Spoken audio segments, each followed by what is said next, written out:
জাতীয় বিশ্ববিদ্যালয়ে ভর্তি পরীক্ষার রেজাল্ট প্রকাশ করা হবে আগামী কয়েকদিনের মধ্যে। সো অলরেডি তোমরা জেনেছো যে আগামী 20 তারিখ থেকে প্রথম মেরিট লিস্টের রেজাল্ট প্রকাশ করা হবে।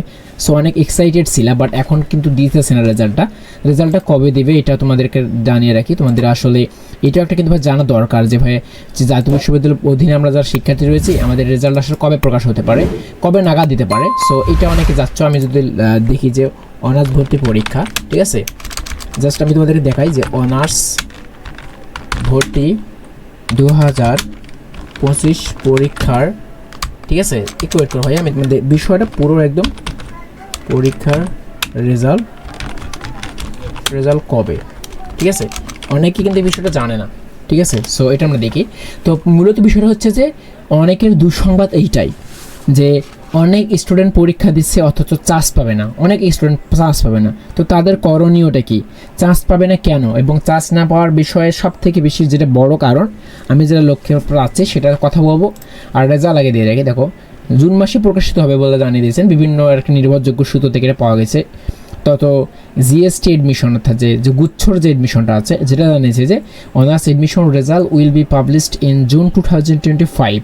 ওকে, তারা বিষয়টা খুবই দিয়েছে এটাই ভালোভাবে বলছে। রাইট অ্যান্ড রেজাল্ট বলছে যে তোমাদের হচ্ছে জাতীয় জুনের দ্বিতীয় সপ্তাহে 10 থেকে 15 বা 20 তারিখের মধ্যে প্রকাশ হতে পারে। তো অলরেডি কিন্তু 22 তারিখ গেছে, তো আমরা কিন্তু রেজাল্টটা পাইনি। তো ভর্তি পরীক্ষা অনুষ্ঠিত তোমাদের 31 মে 2025, রেজাল্ট প্রকাশ সময়কাল 20 জুন, এটা দাঁড়িয়ে দিয়েছে। বাট এখন পর্যন্ত যেহেতু ভাই কোনো আপডেট দেয়নি, তো তোমাদের কি এইটা নিয়ে কোনো প্যারানার প্রয়োজনে রেজাল্ট প্রকাশ হলে তোমরা আমাদের অনার্স ভর্তি যে ওয়েবসাইট আছে এইখান থেকে তুমি অ্যাডমিশনে ক্লিক করবা, এখানে অ্যাপ্লিকেশনটা যে লগ ইন এখানে ক্লিক করবা। তো এখানে তুমি হচ্ছে সব কিছু দেওয়ার পর যখন লগ ইন করবা তখন তোমার সামনে এরকম ইন্টারফেস শো করবে। সো এখানে তোমার যে ডাউনলোড এডমিট কার্ড, এখানে তোমার কলেজটার মেরিট লিস্টটা দেখা আসবে। তো বাট এখনও যেহেতু হয়নি, সো এই প্রসেসটা এখন আমরা দেখাচ্ছি না। বা এটা কি হবে কখন, যাদের রেজাল্ট আসছে তাদের প্রথম মেরিট লিস্টের পর পাবা। তবে আমি যতটুকু জানছি যে যে আসল রেজাল্টটা দিবে কি না, তো এখন পর্যন্ত আমি যদি বলি যে আজকে 22 তারিখের আপডেট আমি যদি চাই 22 তারিখের আপডেট, তো তারা আমাকে 22 তারিখের আপডেটটা কিন্তু দেবে, ঠিক আছে এইটা। সো এই পর্যন্ত তুমি 22 তারিখে আপডেটটা পেতে পারো, যে রেজাল্ট প্রকাশ করার যে লাস্ট আপডেট সেটি পাবা। তো এখানে বলে দিছে যে 21 জুন রাষ্ট্রীয় অধিবেশন প্রকাশ করা হয়েছে, প্রথম মেধা তালিকা প্রকাশ করা হয়েছে। বাট ফলাফল ওয়েবসাইটে সরাসরি চেক পাওয়া যাবে। যেহেতু ভাই আমি ফলাফল চেক করলাম, পাইনি। তো যারা প্রথম মেরিট লিস্টে আছে বা মেধা তালিকায় তারা কিন্তু অলরেডি পেয়ে গেছে। তো 5টা বা 4টা শিফটের রেজাল্ট দেবে। তোমার টেনশন নেওয়ার কোনো কারণ নেই। তুমি এখান থেকে যেটা দেখালাম অ্যাপ্লিকেশন ক্লিক করলে তুমি এখান থেকে ভাইয়া রোল নাম্বারটা রেজাল্ট দেখতে পাবা। প্রথম রেজাল্ট তালিকা প্রকাশ করে 21 June, result check online application pin number দিয়ে SMS অথবা তুমি দেখতে পারবা। এটা তুমি পরবর্তীতে এখন দ্বিতীয় মেরিট লিস্টে তুমি যদি চাও এখানে তুমি দেখবা যে দ্বিতীয় মেধা তালিকা কবে প্রকাশ করা হবে, ঠিক আছে। অনেকে কিন্তু চাচ্ছে যে ঠিক আছে কবে, তো এটাও কিন্তু তুমি এখান থেকে জেনে নাও।